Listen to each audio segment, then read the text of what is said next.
I think for me this categorical art historical narratives sounds a little bit not clear and a little bit old-fashioned also, because for me the experiment which is I'm doing and my friends are only reality and only narrative that I can imagine.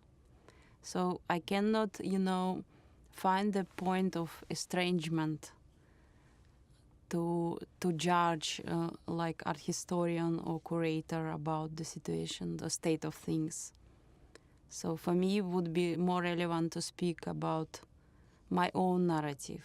And my own narrative is, I think, following the great Soviet tradition of avant-garde. And I think the project of Utopian Unemployment Union is most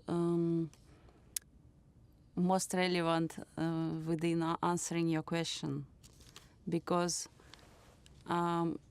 all my practice is based on local, and nevertheless I'm traveling a lot and working in different countries. I'm trying to be as much local as I can.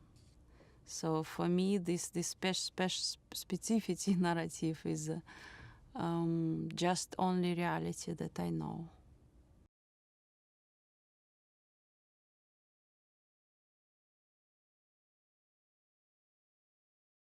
Oh, that is definitely feminism, and feminism and bringing back attention to Soviet history, which is maybe still existing in Europe and US, but in Russia it is like people want to forget that Soviet history existed.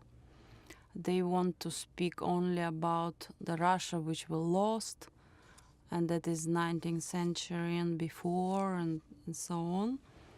And of course feminism is something which is forgotten and, like not existing, I would say.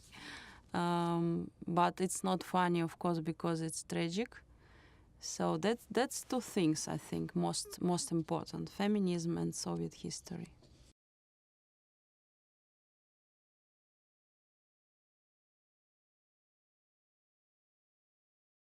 Politically, like, Russia is free and there is no Iron Curtain as it was before, but concerning contemporary art, it's still like nobody allow Russian artists, for example, to penetrate a market, or there is no Russian artist in the big exhibitions, international exhibitions. Only exceptions, right? So exceptions, yes, but in general, I see it like it is still like this Iron Curtain, maybe under other name.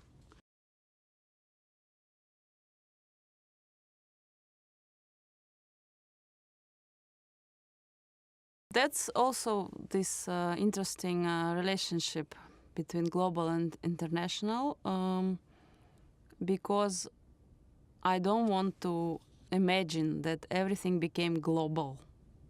So I still believe that it is black and white. So black is global and white is international. So international is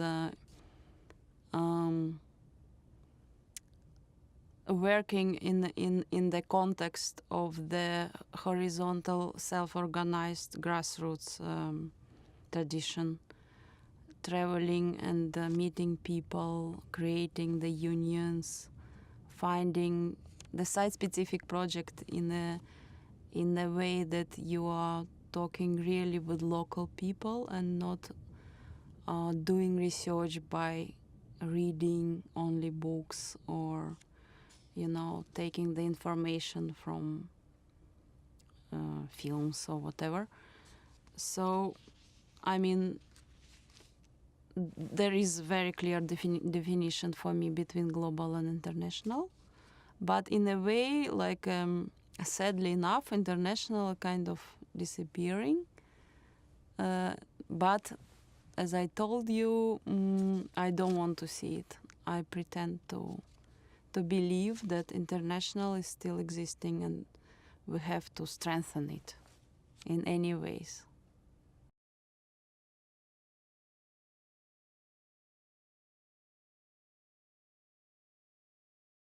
Of course, it's necessary. It's absolutely necessary to make visible the Russian art. Of course, it's a tragically forgotten aspect of international community. The right moment to start to bring attention and to do exhibitions.